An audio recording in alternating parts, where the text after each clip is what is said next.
Hello guys, कैसे हैं आप? उम्मीद करते हैं कि आप सब खैरियत से होंगे, खुश होंगे। मेरा नाम है मोहम्मद से। मेरा नाम है रहमान अनवर और मैं हूं ज़फर इकबाल। और भाई जिस वीडियो पर रिएक्शन करने जा रहे हैं, इस वीडियो का टाइटल है exposing the Pakistan supporters of India.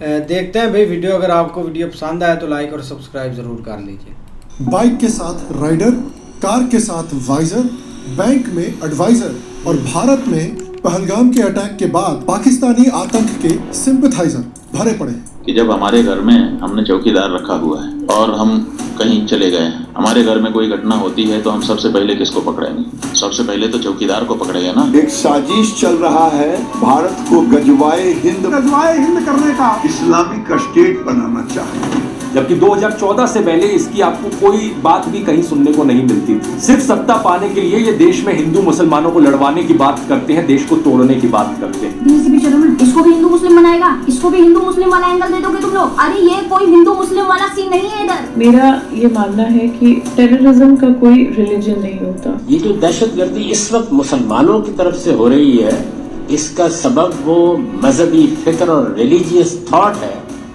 जो मुसलमानों के मदरसों में पढ़ाया जा रहा है, जो उनकी सियासी तहरीकों में सिखाया जा रहा है। और यही मेरा मानना है कि भारत के लिए सबसे बड़ा चैलेंज है जब क्लियरली इस्लामिक आतंकियों ने हिंदूज को स्पेसिफिकली टारगेट करके मारा, फिर भी भारत में ऐसे लोग हैं जो इन आतंकियों का ब्लेम कम करने की कोशिश कर रहे हैं। जब कश्मीरी हिंदुओं को रिलीजन के बेसिस पर टारगेट करके कश्मीर से हटाया गया, फिर भी लोग इंडियन गवर्नमेंट को ब्लेम कर रहे हैं और इस्लामोफोबिया का नारा लगा रहे हैं। और ये सब उसके बाद हो रहा है जब पाकिस्तान का आर्मी चीफ खुद अपने मुंह से पाकिस्तान की नीयत क्लियर कर चुका है। Our forefathers, they thought that we are different from the Hindus in every possible aspect of life. That was the foundation of the two-nation theory that was laid there. That we are two nations, we are not one nation. और इसीलिए India के लिए challenge सिर्फ पाकिस्तान और China के साथ दो front का वॉर ही नहीं है, असली चैलेंज है 2.5 फ्रंट्स का वॉर। ये 0.5 क्या है? भारत के ही कुछ लोग जो अभी भी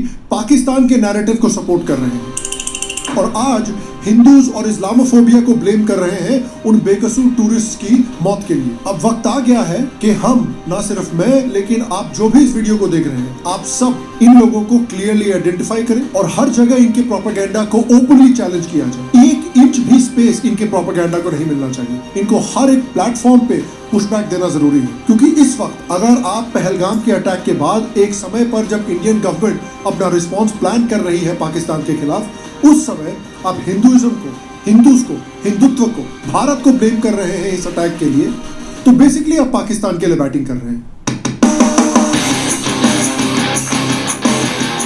हेलो, शाम शर्मा शो के एपिसोड में आपका बहुत बहुत स्वागत है। मैं हूं सेकुलरिज्म का सीईओ शाम शर्मा और आप सबको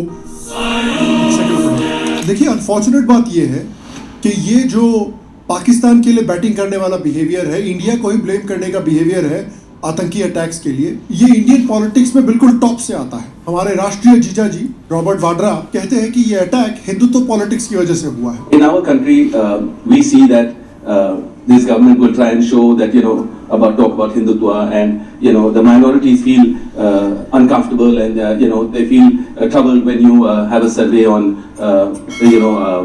mosques, or you tell people you cannot pray in this way or that way. These kind of things create instability, communal issues, and if you see the way this act, if you dissect this terrorist act that took place, if they're looking at people's identity, why they look at people's identity? Because there's a divide that has come about in our country with Hindus and Muslims. Rahul Gandhi कह रहे हैं कि देखिए, इस attack के बाद हमको नफरत नहीं बल्कि प्यार दिखाना चाहिए। The idea that no matter how much hatred someone spreads, the biggest and most powerful way to disrupt them is not to copy them, not to argue with them, not to fight with them, but right in front of their hatred, to place the idea of love and affection. 55 साल का बुढ़ाऊ 19 साल की Instagram influencer वाले comment मार रहा है, हद हो गई है। और राहुल गांधी के शब्द ही नहीं, उनका बिहेवियर भी देख लीजिए। 26 हिंदू मारे गए हैं और राहुल गांधी विक्टिम से मिलने के लिए जब गए थे तो सबसे पहले उस एक मुस्लिम के घर मिलने के लिए गए थे जिसे मारा गया है। सुप्रिया सुले जी जो एनसीपी की लीडर है, वो तो इसको आतंकी अटैक बोल ही नहीं रही है, कह रही है कि ये तो बस एक फायरिंग इंसिडेंट हुआ है भाई। हाँ, और पुलवामा तो ट्रैफिक एक्सीडेंट था। 2001 में जब पार्लियामेंट पे अटैक हुआ था वो तो लोड शेडिंग हो रही थी ना पार्लियामेंट पे। भाई ऑनेस्टली इंडिया के मेजॉरिटी जो मेन स्ट्रीम पॉलिटिकल पार्टीज हैं उनसे अच्छा तो ओवैसी निकला। ओवैसी ने एटलीस्ट ओपनली एक्सेप्ट किया है कि ये आतंकी पाकिस्तान से आए थे, रिलीजियसली मोटिवेटेड थे और रिलीजन के नाम पे टारगेट किया है उन्होंने टूरिस्ट को। और इन कमीनों हरामजादों ने जो हरकत की वहां पर नाम पूछकर गोली मारे, समुदाय पूछकर मारे, तो ये इसके अकाउंटेबिलिटी तो होनी चाहिए। और यकीनन ये दहशतगर्द हमारे पड़ोसी मुल्क पाकिस्तान से आए। पाकिस्तान के अगर पहलगाम तो आगे तो श्रीनगर भी जा सकते हैं लोग। तो ये अकाउंटेबिलिटी फिक्स होना जरूरी है। डिटरेंस पॉलिसी हमारी देखना जरूरी है और ये जो हरकत किए ये कुत्ते, इनको सजा मिलना जरूरी है। ये इकलौता ऑपोजिशन पॉलिटिशियन है जिसने ओपनली इन आतंकियों को हरामी बोला है, कुत्ता बोला है और ये कहा है कि सिर्फ इन आतंकियों को नहीं मारना चाहिए बल्कि इनके जो बॉसेस बैठे हुए हैं रावलपिंडी में पाकिस्तानी आर्मी को, उनको भी सख्त से सख्त सजा मिलनी चाहिए। तो वेयर क्रेडिट इज ड्यू वहां पर क्रेडिट हमको ओवैसी जी को देना चाहिए। अब कमाल की बात यह है कि जितनी नफरत इनके छोटे भाई को भारतीय हिंदुओं के लिए है उतनी ही नफरत इन बड़े भाई को पाकिस्तानियों के लिए है। अजीब फैमिली है साला। बट स्टिल एक समय पे जब ऑपोजिशन पार्टीज कह रही है कि भैया इसमें धर्म का कुछ लेना देना ही नहीं है, उस समय पे इतना स्ट्रॉन्ग स्टेटमेंट दिया है ओवैसी ने, एक ऑपोजिशन लीडर ने, उसकी सराहना हमें करनी चाहिए। क्योंकि जिस समय पर ओवैसी ऐसा स्टेटमेंट दे रहे हैं उस समय पर भारत के धर्मगुरु कि भैया पाकिस्तान से ज्यादा हमको इंडियन गवर्नमेंट को सजा देनी चाहिए। कि जब हमारे घर में हमने चौकीदार रखा हुआ है और हम कहीं चले गए, हमारे घर में कोई घटना होती है तो हम सबसे पहले किसको पकड़ेंगे? सबसे पहले तो चौकीदार को पकड़ेंगे ना। सो कॉल्ड जर्नलिस्ट कह रही है कि भाई जिन हिंदू विक्टिम्स को उनके रिलीजन के लिए मारा गया है उन पे कुछ ज्यादा ही अटेंशन हम खर्च कर रहे हैं यार। थोड़ा अटेंशन कश्मीरी शॉल बेचने वाले, शिकारा चलाने वाले, एप्पल बेचने वाले लोगों पे हमको करना चाहिए जिनकी नौकरियां चली जाएंगी इसके बाद। रवीश कुमार उर्फ जीबी रोड इंजॉयर, वो भी सेंट्रल गवर्नमेंट को ही नहीं बल्कि गोदी मीडिया पे ब्लेम डाल रहे हैं इस अटैक के लिए। जो हरपीस इन्होंने जीबी रोड से पकड़ा है ना उसने दिमाग खराब कर दिया इस आदमी का। शत्रुघ्न सिन्हा भी देखिए मुंह से हग रहे हैं। क्या घटना घट रही है वहाँ पर हिंदुओं के साथ जो है? ये हिंदुओं क्यों कह रहे हैं? हिंदू मुसलमान सब भारतीय हैं वहाँ पे। ये गोदी मीडिया कुछ ज्यादा ही जरूरत से ज्यादा चला रही है। ये प्रोपेगेंडा वॉर ज्यादा चल रहा है हमारे मित्र माननीय प्रधानमंत्री मोदी जी की तरफ से और उनके ग्रुप की तरफ से ये ज्यादा चल रहा है। हम सब इन आतंकवादियों को गलत समझ रहे हैं। हम सबको पता है कि आतंकवादियों ने क्या किया है, क्यों किया है। आतंकवादियों से ज्यादा वो रिलीजियस टारगेटिंग नहीं कर रहे थे भैया। उन्होंने तो हिंदुओं की पैंट इसलिए उतरवाई थी क्योंकि वो अंडरवेयर का ब्रांड चेक कर रहे थे। उन्होंने बोला बड़ी अच्छी अंडरवेयर है यार, ये क्या है, जॉकी है, कैल्विन क्लाइन है, क्या पहन रखा है ये, और कलर नहीं पसंद आया अंडरवेयर का इसलिए शूट कर दिया उन्होंने। योगेंद्र अर्थात सलीम यादव ने 4 पॉइंट एडवाइस दिया है इंडियंस को कि जो इस अटैक का पेन है उसको कैसे हैंडल किया जाए। उन्होंने कहा है कि देखिए सबसे इंपॉर्टेंट ये है कि इस पूरे मामले में रिलीजन को प्लीज ना लाएं। तो भैया देखिए अच्छी बात है कि आप ये हिंदुस्तानियों को समझा रहे हैं, लेकिन ये बात जिन 4 आतंकियों ने ये अटैक किया है उनको भी समझानी चाहिए ना। अगर उनको समझा देते तो ये प्रॉब्लम ही नहीं होती, वो 30 जिंदगियां भी बच जाती जो चली गई। तो हिंदुस्तानियों को समझाने से पहले अच्छा है कि जरा उन 4 लोगों को बिठा के समझा दो। लेकिन उनको भी पता है कि भैया उनको तो नहीं समझा सकते, क्योंकि अगर उनको समझाने गए तो सलीम जी का क्या होगा वो तो सबको पता है। पिछवाड़े में बंदूक डाल के मैगजीन खाली कर दी जाएगी। और सो कॉल्ड जर्नलिस्ट और पॉलिटिशियन तो ये बकचोदी में लगे हुए हैं, लेकिन सबसे ज्यादा बकचोदी इस समय पे सो कॉल्ड इन्फ्लुएंसर्स पेल रहे हैं। ये अटैक होते ही दुग्गल जी मैंचूरियन कैंडिडेट की तरह खड़े हो गए और शुरू हो गए कि देखिए किसी न किसी तरह से पाकिस्तान से ब्लेम हटाना है और भारत पे ब्लेम डालना है, कुछ भी हो जाए। और पूरा ये वीडियो जो उन्होंने रिलीज किया है ये बेसिकली पूरा वीडियो यही करता है। सरकार की गलती है, हमला करने वाला तो हमला करेगा ही, तो पाकिस्तान की क्या गलती है? तुम क्यों गला लेके घूम रहे हो बाहर? क्रिमिनल तो काटेगा ही। टाइम्स ऑफ इंडिया में राजशेखर झा की रिपोर्ट में एक सूत्र के हवाले से कहा गया कि पहले से इनपुट्स थे कि अप्रैल के पहले हफ्ते में आतंकियों ने कुछ होटलों का पूर्व परीक्षण किया था, इसलिए कोई इंटेलिजेंस फेलियर नहीं था। इंटेलिजेंस इनपुट्स होने के बावजूद अटैक हो गए। ये तो ये भी बोलने लगे कि गजवाए हिंद वाला जो कॉन्सेप्ट है ये कुछ नहीं होता, ये फेक है। ये तो 2014 में बीजेपी ने नकली कॉन्सेप्ट इजाद किया है। बताइए। एक साजिश चल रहा है भारत को गजवाए हिंद करने का, इस्लामिक स्टेट बनाना चाहते हैं। जबकि 2014 से पहले इसकी आपको कोई बात भी कहीं सुनने को नहीं मिलती थी। सिर्फ सत्ता पाने के लिए ये देश में हिंदू मुसलमानों को लड़वाने की बात करते हैं, देश को तोड़ने की बात करते हैं। So apparently मोहम्मद बिन कासिम, गजनी, घोरी, सिकंदर बुटशिकन, जिन्ना, इन सबको बीजेपी ने क्रिएट किया था। यही तो फनी चीज है बीजेपी के बारे में। बीजेपी के सपोर्टर सोचते हैं कि बीजेपी वर्थलेस है, किसी काम की नहीं है, कुछ नहीं होता बीजेपी से। जबकि जो लोग बीजेपी को नहीं पसंद करते उनके लिए BJP is a Thanos level का थ्रेट कि बीजेपी ने किसी तरह से सारे इन्फिनिटी स्टोन्स कलेक्ट कर लिए हैं, बीजेपी टाइम में वापस ट्रैवल करके गई है और बीजेपी ने मोहम्मद बिन कासिम, गजनी, घोरी, सिकंदर बुटशिकन और जिन्ना को क्रिएट किया है ताकि वो 2014 में इलेक्शन जीत सके। दुग्गल साहब कह रहे हैं कि असली में बीजेपी है जो हिंदू मुस्लिम कर रही है। टू नेशन थ्योरी, काफिर को मारना, कुरान वगैरह को कोट करना, ये सब गलत है। पाकिस्तान की क्या गलती है इसमें? और कश्मीर से, पहलगाम से और पाकिस्तान से ब्लेम हटाने के लिए बेसिकली दलित लाइव्स मैटर पे चलेगा। अब पहलगाम के दलित लाइव मैटर से क्या लेना देना है यार? इनसे जरा पूछकर देखो कि आज तक कितने ब्राह्मण, राजपूत या बनियों की बारात में उन्हें घोड़ी पर बैठने से रोका गया है। हमेशा दलितों को ही क्यों मारा पीटा जाता है? इनफैक्ट पहलगाम में तो जो टूरिस्ट को मारा गया है वहां पर उनसे जात नहीं पूछी, लैंग्वेज नहीं पूछा, किस स्टेट से आते हो कुछ नहीं पूछा, सिर्फ इतना चेक किया कि हिंदू हो या नहीं हो और सारे हिंदुओं को मार दिया। और एंड में ये आदमी पहलगाम को पैलेस्टाइन से कंपेयर कर रहा है। सोच के देखिए ये कितना डेंजरस सीन है कि एक समय पर जब भारत एक हॉरिफाइंग रिलीजियसली मोटिवेटेड अटैक का सामना कर रहा है, जब इंडिया एक स्ट्रैटेजी डेवलप करने की कोशिश कर रहा है जिससे पाकिस्तान को परमानेंटली हर्ट किया जा सके ताकि इंडियन सिटीजन्स की सेफ्टी को इंश्योर किया जा सके फॉर द लॉन्ग टर्म, जब इंडिया को इंटरनेशनल सपोर्ट और कोऑपरेशन की जरूरत है ताकि इंडिया कॉन्फिडेंटली ये स्टेप्स ले सके, तब सो कॉल्ड इन्फ्लुएंसर्स पूरा जोर लगा रहे हैं इस बात पे कि भारत फेल हो जाए। ये लोग पूरी कोशिश में लगे हुए हैं पाकिस्तान को बचाने की, इंडिया को ही अटैक के लिए ब्लेम करने की, हिंदुत्व और बीजेपी को इस अटैक के लिए ब्लेम करने की, पूरे नैरेटिव को घुमाने की कोशिश कर रहे हैं ताकि दुनिया इंडिया के सपोर्ट में खड़ी ना हो पाए। अब आप लोग बताइए, ये लोग पाकिस्तान के लिए बैटिंग नहीं कर रहे हैं तो क्या कर रहे हैं? क्या लॉजिक है इस वक्त ये ड्रामा करने का? क्या पॉइंट है जब देश डिसाइसिव एक्शन लेने की कोशिश कर रहा है एक जेन्युइन आतंकी स्टेट के खिलाफ, तब उसके पीछे से इंडिया का केस वीकन करने की क्या जरूरत है? और ये सिर्फ दुग्गल साहब नहीं है, ये एक पूरा इन्फ्लुएंसर इकोसिस्टम इसमें लगा हुआ है। अपूर्वानंद जो एक प्रोफेसर है भारत में और द वायर के लिए वीडियोस बनाता है, वो कह रहा है कि भाई पाकिस्तानियों ने हिंदुओं को मारा तो क्या बड़ी बात हुई, इंडिया में तो मुस्लिमों को रोज टारगेट किया जाता है रिलीजन के नाम पे। एक इन्फ्लुएंसर मैडम कह रही है कि ये अटैक इंडिया ने करवाया है, मोदी ने करवाया है वोट्स के लिए। वाह! अरे भैया अभी कौन सा इलेक्शन आ रहा है जिसमें वोट चाहिए?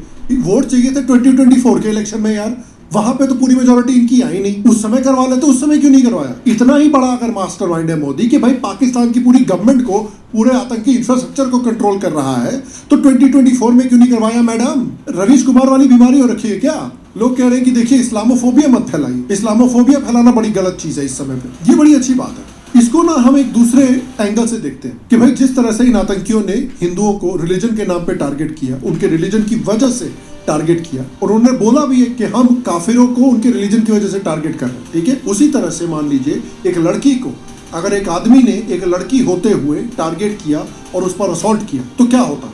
क्या हम बोलते कि देखिए मर्दों को इस तरह से डिमोनाइज नहीं करना चाहिए, थोड़े मोड़े असॉल्ट यहाँ वहाँ होते रहते, क्या बड़ी बात है यार? मेन है कि औरतों और मर्दों के बीच में रिलेशनशिप खराब नहीं होना चाहिए, दोस्ती यारी खराब नहीं होनी चाहिए, है? लेकिन इन्फ्लुएंसर्स उस समय पे ये सब नहीं बोलते। इन्फ्लुएंसर्स उस समय पे बात करते हैं कि नहीं, जब भी एक असॉल्ट होता है तो हमको पेट्रियार्की के बारे में बात करनी जरूरी है, हमें बात करनी जरूरी है कि भाई क्या मेंटालिटी है मर्दों की कि मर्दों को औरतों के खिलाफ इस तरह के काम करने होते हैं। ये किस तरह का पेट्रियार्कल सेटअप है हमारी सोसाइटी का जो अलाउ करता है मर्दों को इस तरह की हरकतें करना औरतों के खिलाफ। तो जब औरतों के खिलाफ कुछ गलत होता है तो हम पूरी मेंटालिटी के बारे में सोचते हैं, पूरी सोसाइटी के बारे में सोचते हैं, सोसाइटी की आइडियोलॉजी के बारे में सोचते हैं औरतों की तरफ। लेकिन जब आतंकी रिलीजन की वजह से टारगेट कर रहे हैं हिंदुओं को, तब हमको नहीं सोचना चाहिए। तब नहीं क्यों बात कर रहे हो भाई रिलीजन के बारे में? तब भी तो हमको सोचना चाहिए ना कि भाई क्या है मेंटालिटी, क्या है सोसाइटी, क्या है सोसाइटी की आइडियोलॉजी जो अलाउ करती है, जो इनकरेज करती है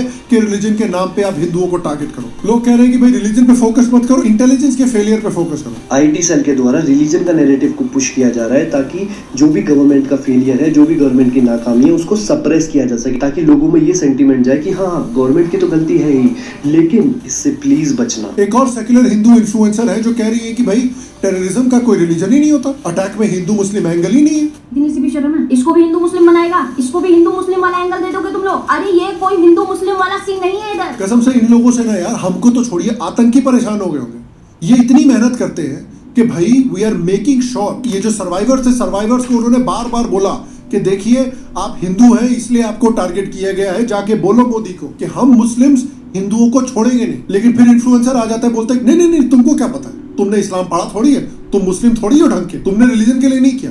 अब वो बोल रहा है बार बार के भाई मैंने रिलीजन के लिए किया, क्यों कंफ्यूज कर रही हो? तो बोलते नहीं नहीं नहीं, इसका रिलीजन से कोई लेना देना नहीं है, इसमें हिंदू मुस्लिम करने की जरूरत ही नहीं है। तो यार हम जितना परेशान हो रहे होंगे ना, उससे ज्यादा तो साला आतंकी परेशान हो रहे होंगे इन इन्फ्लुएंसर से। ये वो वाला मीम है ना, तू है, तेरे को पता नहीं है लेकिन तू है। ये सारे इन्फ्लुएंसर वही कर रहे हैं। नहीं नहीं, तू आतंकी नहीं है, तूने रिलीजन के लिए नहीं किया, तेरे को पता नहीं है, तूने रिलीजन के लिए नहीं किया। हमारे देश के सेक्युलर जर्नलिस्ट जो कहते हैं कि भाई कट्टर हिंदुओं से बहुत प्रॉब्लम है, लड़कियों को कट्टर हिंदुओं से शादी तक नहीं करनी चाहिए, उनको कट्टर मुस्लिम्स में कुछ प्रॉब्लम नहीं दिखती। कुछ आंटियां जो पहलगाम जाके बोल रही है कि नहीं नहीं सब चीजें ठीक है, देखिए कश्मीर में कितनी मेहमान नवाजी हो रही है हमारी, कश्मीर में कुछ भी प्रॉब्लम नहीं है, छोटी मोटी ऐसी प्रॉब्लम्स तो होती रहती है, छोटे मोटे हिंदू तो मारे जाते हैं। तो हम लोग यहाँ पे कश्मीर में आए हुए हैं, बहुत मजे कर रहे हैं। कुछ थोड़ी सी गड़बड़ हो गई है यहाँ पहलगाम में, तो फिर भी कोई ऐसी बात नहीं है, सब शांत है, कोई ऐसी बात नहीं है। हम लोग यहाँ होटल्स के हैं, आइए यहाँ रहिए, तो डरने वाली कोई बात नहीं है। हम लोग देखो सभी खड़े हुए हैं, सबको कवर करो जी। और हम लोग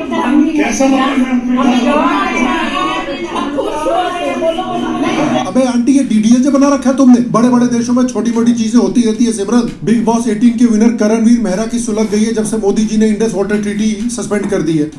बांट दिया इस धरती को, क्या चांद सितारों का होगा, नदियों को कुछ नाम दिए, बहती धारों का क्या होगा।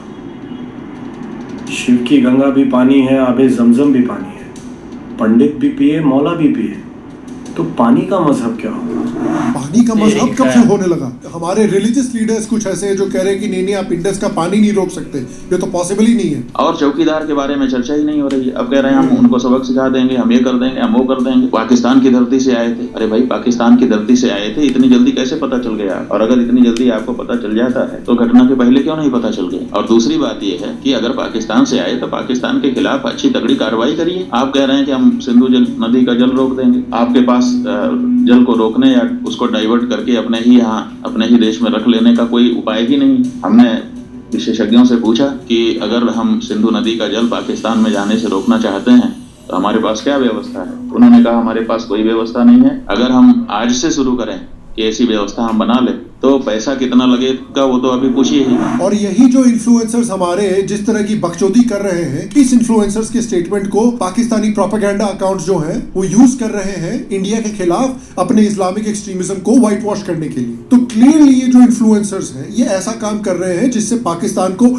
डायरेक्ट बेनिफिट मिल रहा है। और इसीलिए हम सिर्फ पाकिस्तानियों को ब्लेम नहीं कर सकते ये जो प्रॉब्लम हो रही है इस समय पर उसके लिए, क्योंकि बहुत लोग कहते हैं कि इंडिया को 2 फ्रंट वॉर का सामना करना पड़ रहा है एक समय पे। एक फ्रंट है पाकिस्तान और दूसरा फ्रंट है चाइना। लेकिन रियलिटी ये है कि इंडिया को 2.5 फ्रंट का वॉर लड़ना पड़ रहा है, क्योंकि 0.5 एक बड़ा हिस्सा है भारत के अपने ही लोगों का जो आज भी पाकिस्तान के नैरेटिव को सपोर्ट कर रहे हैं और अटैक के लिए इंडिया, हिंदूज और सो कॉल्ड इस्लामोफोबिया को ब्लेम कर रहे हैं। जो इनोसेंट टूरिस्ट मारे गए हैं उनके खून का इल्जाम भी ये अपने ही लोग अपने ही देश पर लगा रहे हैं। तो इंडिया के लिए सबसे बड़ा चैलेंज ये है कि अपने घर के अंदर के ये जो दुश्मन है इनसे कैसे जूझा जाए। और ये घर के भेदी जो क्रिएट हुए हैं ये इंडिया का एक सबसे बड़ा इंटेलेक्चुअल और स्ट्रेटेजिक फेलियर रहा है। और ये फेलियर आता है शत्रुबोध के एब्सेंस से, यानी अपने दुश्मन को पहचानने की समझ ही इंडिया में मिसिंग रही है। और सिर्फ समझ में ही नहीं बल्कि स्टेट एपरेटस में भी, पॉलिटिकल क्लास में भी, मिलिट्री में, ब्यूरोक्रेसी में, हर जगह ये समझ नहीं रही है। जब तक आप दुश्मन को क्लियरली समझते नहीं है, जब तक आप उसके मोटिवेशंस और उसके सोच को समझते नहीं है, तब तक आप अपने आप को ना तो डिफेंड कर सकते हैं और ना ही जीत सकते हैं। और इसी वजह से इंडिया कभी भी पाकिस्तान को परमानेंटली वैंक्विश नहीं कर पाया है डिस्पाइट डिफीटिंग पाकिस्तान इन मल्टीपल वॉर्स, और ना ही पाकिस्तान के खिलाफ एक रूथलेस परमानेंट डिटरेंस क्रिएट कर पाया है। बिकॉज वॉर जीतने के बाद भी वो जो लैक ऑफ अंडरस्टैंडिंग है पाकिस्तान की वो हमारे दिमाग में हमेशा रही है। पाकिस्तान जैसे दुश्मन को भी हमने कभी अच्छे से स्टडी नहीं किया, जबकि वो ओपनली बोलता है कि वो भारत और हिंदुओं का नेचुरल एनिमी है। उन्होंने अपना पूरा देश एक आइडियोलॉजी के ऊपर बनाया है, यानी 2 नेशन थ्योरी, मीनिंग हिंदूज और मुस्लिम्स 2 कंप्लीटली डिफरेंट नेशंस हैं, 2 कंप्लीटली डिफरेंट सिविलाइजेशंस हैं जो साथ में कोएग्जिस्ट कर ही नहीं सकते। और जब पाकिस्तान अपनी दुश्मनी इस तरह से ओपनली डिक्लेयर करता है, तब भी हमारे देश में ये जो इन्फ्लुएंसर्स हैं, पॉलिटिशियंस हैं, मीडिया वाले हैं, इवन पीएम के फॉर्मर एडवाइजर्स हैं, वो कहते हैं कि नहीं पाकिस्तान तो हमारा भाई है। कुछ Kashmir experts like as Dulat, जो कि रॉ के चीफ हुआ करते थे वाजपेयी गवर्नमेंट में, प्राउडली कहते हैं कि हमें मूव ऑन करना चाहिए और पाकिस्तान के साथ अच्छे रिलेशनशिप डेवलप करने चाहिए। ये है इंडिया की अंडरस्टैंडिंग ऑफ पाकिस्तान। इंडिया की अंडरस्टैंडिंग ऑफ पाकिस्तान बहुत ही शैलो है, एनेक्डोटल है, फ्लेकी है और सुपरफिशियल है। इसी वजह से आज भी लोग बोलते हैं कि अरे हम तो सब एक ही लैंग्वेज बोलते हैं, हमारे सारे कस्टम सेम है, हमारे सारे ट्रेडिशन सेम है, हम सारे म्यूजिक सेम सुनते हैं। अरे नहीं यार, हम सारे कपड़े एक जैसे पहनते हैं, हम सारे एक जैसे दिखते हैं, हमारे सपने और एम्बिशंस भी एक जैसे हैं। भाई क्या बात कर रहे हो यार, जमीन आसमान का फर्क है। इंडियन सपने देखते हैं अपने बच्चों को पढ़ाने का, उन्हें डॉक्टर, इंजीनियर, एंटरप्रेन्योर बनाने का, देश को आगे ले जाने का। इंडियंस अपने आप को अगला इलॉन मस्क बनाना चाहते हैं, अगला मुकेश अंबानी, अडानी बनाना चाहते हैं। पाकिस्तान में सपना है कि बच्चों को जिहादी बनाए, काफिर के खिलाफ लड़वा के मरवा के शहीद बनाए। उनके heroes Ambani, Adani, Elon Musk नहीं है, उनके हीरोज हैं हाफिज सईद, ओसामा, घोरी, गजनी। खैर घोरी गजनी तो बन नहीं पाए, आंखें फिल्म के महमूद जरूर बन गए हैं। तो एक तरफ पे इंडियन साले कंफ्यूज्ड है, लेकिन पाकिस्तानी एकदम क्लियर है। तो आपको समझना पड़ेगा कि ये जो रिलीजियस हेट्रेड है, ये जो टू नेशन थ्योरी है, it is the bedrock of the Pakistani state. ये पाकिस्तान की फाउंडिंग आइडियोलॉजी है। बिना इस आइडियोलॉजी के पाकिस्तान का कोई अस्तित्व ही नहीं है। ये खुद पाकिस्तानियों ने समझाया है कि हर एक पाकिस्तानी की आइडियोलॉजी है मजहबी फिक्र, जो मदरसे के थ्रू बच्चों में डाली जाती है, उन्हें ट्रेन किया जाता है, जिसमें उनपे मजहब की जिम्मेदारी डाली जाती है। पाकिस्तानी मदरसों में क्या पढ़ाया जाता है वो खुद क्लियरली बता रहे हैं, और हमारे इन्फ्लुएंसर्स आंखें बंद करके बैठे हुए हैं। उन्हें बचपन से सिखाया जाता है उनकी मजहब क्या है, टू नेशन थ्योरी क्या है, हिंदुओं के खिलाफ नफरत सिखाई जाती है। उन्हें सिखाया जाता है कि उनकी देश की हिस्ट्री 8th सेंचुरी एडी से शुरू होती है, जब मोहम्मद बिन कासिम सिंध आया था। उसके पहले उनकी कुछ हिस्ट्री ही नहीं थी। ये है मेंटालिटी इस देश की भाई, और ये मेंटालिटी हमारे देश में भी अनफॉर्चुनेटली देखने को मिलती है। इस अटैक के बाद हमें देखने को मिली थी। बाकी यार एक बहुत सारी चीज़ें चेंज देखने को मिली है, ख़ास करके जब से ये चीज़ चल रही है ना, उसमें जो भी एक मुलव्वस होता है उसका भाई एक मुद्दा बहुत बड़ा बन जाता है। अब ध्रुव की वीडियो भाई हमने भी बनाई है, लेकिन ये एक रियलिटी है। जो चीज़ें उसने मतलब कि नहीं बोलनी थी ना, वो एक बोलते जा रहा है। और बाकी अगर बात करें ना अभी के सिनेरियो की, और अभी लोग एक क्या सोच रहे हैं, तो भाई इंडिया से ज़्यादा आवाज़ें एक उठ रही हैं कि ये रिलीजियस पर एक बांट रहा है। अब देखो ना, रिलीजियस नफ़रत बहुत बड़ी होती है, ना ख़त्म होने वाली है। आपकी मतलब कि एक नस्लें इसमें गुजर जाती है, फिर भी ये चीज़ ख़त्म नहीं होती। अब देखो ना, अगर यूरोप पूरा एक सुकून के साथ बैठा हुआ है, तो उधर भाई एक रिलीजियस नफ़रत नहीं है, क्योंकि उनका एक ही रिलीजियस है और सुकून के साथ बैठा हुआ है। बाकी अगर जिस कंट्री में भी चले जाए, जो भी एक रिलीजियस मुद्दा है ना, वो बहुत बड़ा आगे तक एक चला जाता है। अब ये बात है गलत है, मैं सबकी वीडियो देखता रहता हूँ, ध्रुव की वीडियो देखी थी पहले 3-4 मिनट में भाई उसने एक पाकिस्तान के जो भी एक बड़े बड़े इधर एक ग्रुप्स है ना, उनका भी नाम लिया था। अब आगे जाकर जो एक बात हुई है ना, उस पर एक थोड़ा सा एक मुद्दा बन गया है कि हिंदू मुस्लिम नहीं करना चाहिए। अगर जो नफ़रत इंडिया में भरी हुई है मुस्लिम के ख़िलाफ़, वही एक चीज़ एक कश्मीर में निकली है। मतलब कि किसी का सर फिरा है, उसने जाकर भाई एक हिंदुओं को उधर एक टारगेट किया नाम पूछ कर, तो वो एक हमारे इंडिया में एक नफ़रत फैली गई है।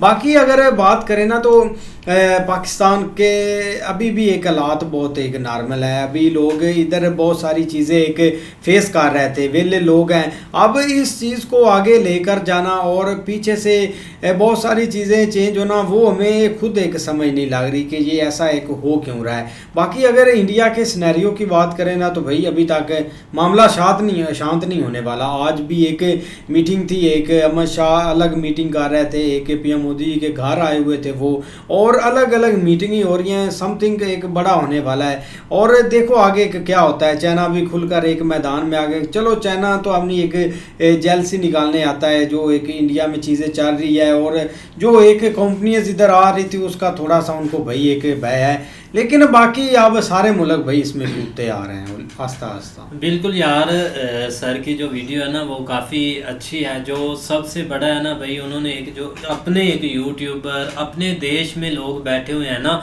उनके ऊपर उन्होंने ज़रूर वीडियो बनाई है। क्योंकि देखिए एक पाकिस्तान है, उसमें तो ऐसी वीडियोस आपको या ऐसे जो लोग हैं वो आगे से भाई ज़रूर बोलेंगे कि उधर क्या हो रहा है क्या नहीं, लेकिन जो एक वहाँ पर यूट्यूबर बैठे हुए हैं या ध्रुव रेड्डी जैसे, उन्होंने भाई ये एक पूरा एक इंसिडेंट जैसे घुमाया है ना भाई, वो काफ़ी भाई एक शॉकिंग है कि एक ना ही उनके भाई एक सैड हो रहे हैं और ऊपर से उनको भाई एक क्लीन चिट दे रहे हैं, भाई उन्होंने कुछ किया नहीं, आप पाकिस्तान के ऊपर ब्लेम ना डालें। ऐसी जब चीज़ें बोलते हैं तो भाई एक जो लोग हैं जिनके साथ ये भाई हुआ है उनके लिए भी ये काफ़ी ज़्यादा सैड है।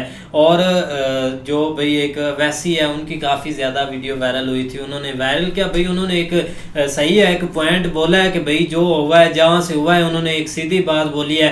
क्योंकि पॉलिटिक्स होती रहेगी, लेकिन ऐसे मामले पर आकर जो भाई बंदा एक अपने ही देश का साथ देना भाई वो ही एक असल देशभक्त होता है। चलो एक ये इधर से यही भाई बोल रहे हैं कि हमारी इंटेलिजेंस का फेलियर है, हमारी ये गवर्नमेंट का फेलियर है, कि जैसे वो एक बीच में आए थे वो कह रहे थे कि भाई अपना चौकीदार को पकड़ो के, क्योंकि सबसे पहले उसको पकड़ना चाहिए, उसकी वजह से ये सारा मामला हुआ है। इसी वजह से ना भाई एक काफ़ी ज़्यादा एक इंडिया के अंदर जो लोग हैं या जो एक अकाउंट यूट्यूबर वो एक काफ़ी ज़्यादा इस चीज़ को ना एक भाई रोक रहे हैं कि इस तरफ से ये एक वही नहीं है।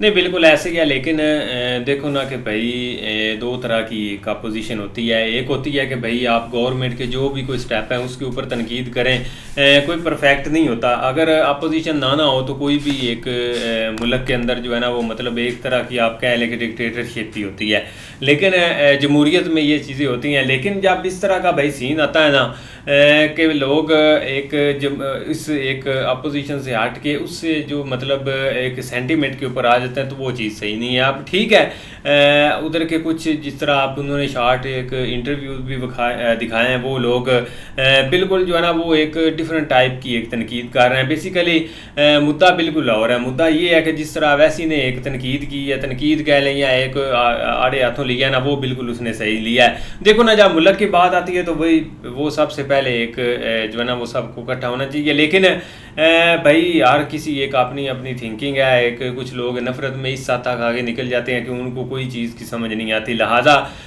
जो है बेहतर तो यही है कि ऐसे एक स्टेप या ऐसी कोई आवाज़ नहीं उठानी चाहिए या ऐसी कोई वीडियो वगैरह या कोई ऐसी बोल नहीं बोलना चाहिए जिससे भाई एक कंट्री के लोग हर्ट हों। तो क्योंकि वो एक ऐसा टाइम चल रहा था और ऐसा अभी भी चल रहा है कि जब अभी तक भी कोई लोग जो है ना इस चीज़ को एक जो है ना वो खुश नहीं आपको दिखाई देंगे। सारी बात एक बहुत बड़ा इंसिडेंट हुआ, लेकिन उससे हट के भाई कुछ स्टेप अच्छे भी हुए हैं। जिस तरह एक ऑल पार्टी कॉन्फ्रेंस बुलाएगी, फ़ौरन एक सारी पार्टियां इकट्ठी हुई, उन्होंने एक हम आवाज़ कहा कि हम अपने मुल्क के ख़िलाफ़ कोई चीज़ बर्दाश्त नहीं करेंगे और उसके लिए हम जो भी एक अपनी गवर्नमेंट है PM मोदी जी उनको हम भाई हर तरह से सपोर्ट करते हैं। तो ये एक अच्छा जेस्चर था, लेकिन आगे जाके भाई एक चीज़ें जो है ना वो स्टेप बाय स्टेप एक जो है ना वो बदलेंगी भी और आगे इसके रिज़ल्ट भी आएंगे कि जो मतलब वो गैदरिंग हुई है। लेकिन बेसिकली ये जो भाई एक मीडिया के ऊपर या सोशल मीडिया के ऊपर इस तरह के एक नैरेटिव इन्होंने बनाया हुआ ना कि एक चौकीदार ये वो सारी चीज़ें,